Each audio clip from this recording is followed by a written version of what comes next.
Hi, welcome to Becoming Somebody. My name is Russell, and I'm back again with another Miss Malaika Pyramid review. This is going to be a quick review, a quick video. So let's get into it. Today's review is going to be in two sections as usual, but with a little twist to it. So the honorable mention is going to be based on the group performance because they were put into groups of twos.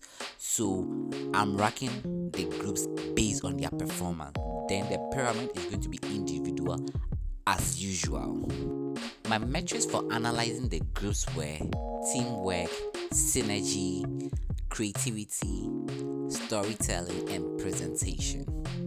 And my metrics for analyzing the individual girls was marketability, relatability, beauty, style, and the queen factor, and the girl next door factor. Before I unveil my pyramid to see which girl is at the top for this week, let's start with the honorable mention by seeing which groups did their best, which group was winning in this episode.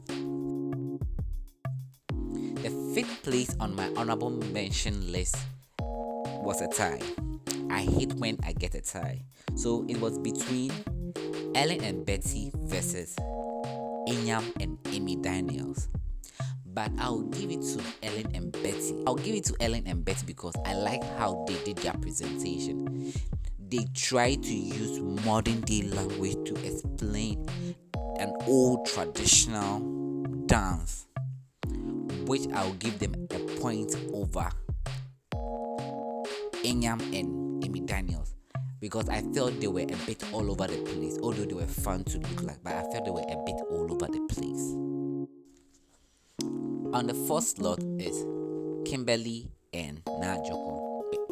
They came fourth place because of their dance, not their presentation. I didn't really enjoy their presentation, but I think during their dance, they executed very well. And you could see that they perfected the steps very well. And they were feeling the step. It wasn't like forced. It was part of them. It felt natural to them. That's why I gave them the fourth slot. At number 3 is Fortune and AJ. They had the best chemistry. I really liked their chemistry, and you could tell that they really did their research and they really put in a lot of effort. And you could tell that this is a group that has put in much effort, even though there were some flaws here and there. You could tell that they really input much work and hard work to it. So it was just fair for me that they made it to my top 3 list. At number 2 is Nyaniba and Pristine. I like their presentation, I like their dance, but they couldn't make it to my number 1 because I think Pristine is not good as a dancer, and you could tell, and because of that, it kind of brought their performance a bit down. Because aside that, they were engaging, they were fun to watch, their presentation was good, and Nyaniba was killing it. Nyaniba was holding it down. I believe they are in to win the cultural task. If not them, then my number 1, which is, and at number 1 is Lady and Bridgetta. They were engaging, they were fun to watch. Their presentation was in a storytelling form, so it made it easy for you to follow, to get what they are saying. And above all, their energy. They came with an energetic performance. Although they are not my favorite delegates, I'm like, they deserve to win this tax. They really deserve to win this tax. If not them, maybe Nyamba and Pristine. But my bet is on Lady and Bridgetta. That was the honorable mention list. Now to the pyramid. And let me remind you again, Miss Malaika is heavily dependent on public vote. So if you are not voting for your delegate, no matter how well they are doing, if they are not getting the vote, they will be evicted.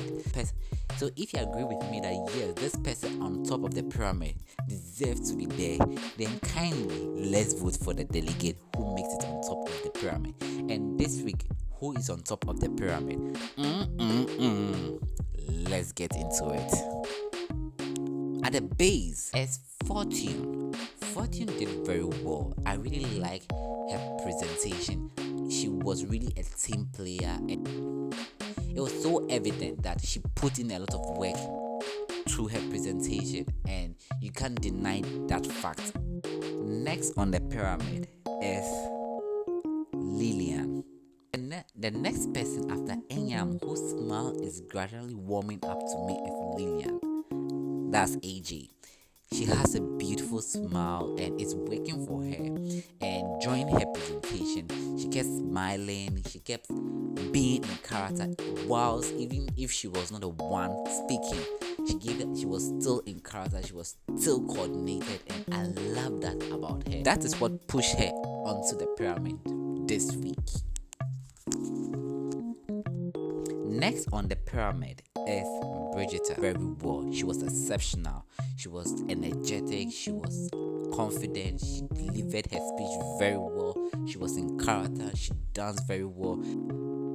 Her move didn't feel forced. It felt natural, like she has been doing it all her life. Like she couldn't make it to the top because I wasn't getting the queen factor from her. I felt that she was giving me gangster. Like this episode, she was giving me too gangster, and I wanted it to give me a little bit of softness.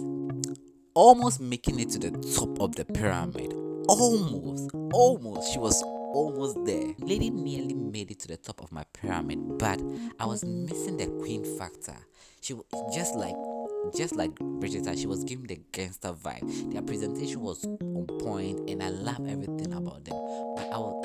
But this is a beauty pageant, and I wasn't getting the beauty pageant factor, the queen factor, the girl next door factor. That's why I have to settle at the number 2 position. And at the top of the base is Nyaneba. When she's on camera, you're forced to look at her. I don't know, but there's something about her that keeps my eye glued the minute she comes on the screen. There's something about her that when she's among a crowd, my eyes quickly spot her. She has the it factor. To be fair, I think she carried the group, because most of the group you could feel like it was an equal effort put in. But with her group, you could see that she was the leader of the group and she was leading them to victory. And it's fair just to put her on top of the pyramid. And I hope she gets enough vote to stay in the competition. I would like to see more of the girls who made it to the pyramid. And I'm still looking out for that girl that will creep up on me. I'm still looking for that girl that will creep up on me unexpectedly. Then unexpectedly, for me to bet on her. I just want that surprise factor out of the girls. And I hope next episode I get that. This is it for this video. If you agree with my review, kindly join my Malaika chat room in the comment section below. I'd like to know your thoughts and opinion of this year's delegate of Miss Malaika season, the Bloom season. Which girl is blooming? Which girl is your bet to bloom this season? Let me know in the comment section. Before you leave and check out of this video, kindly leave a tip by liking, subscribing, and sharing this video. Thank you so much for watching. See you next time. Bye bye.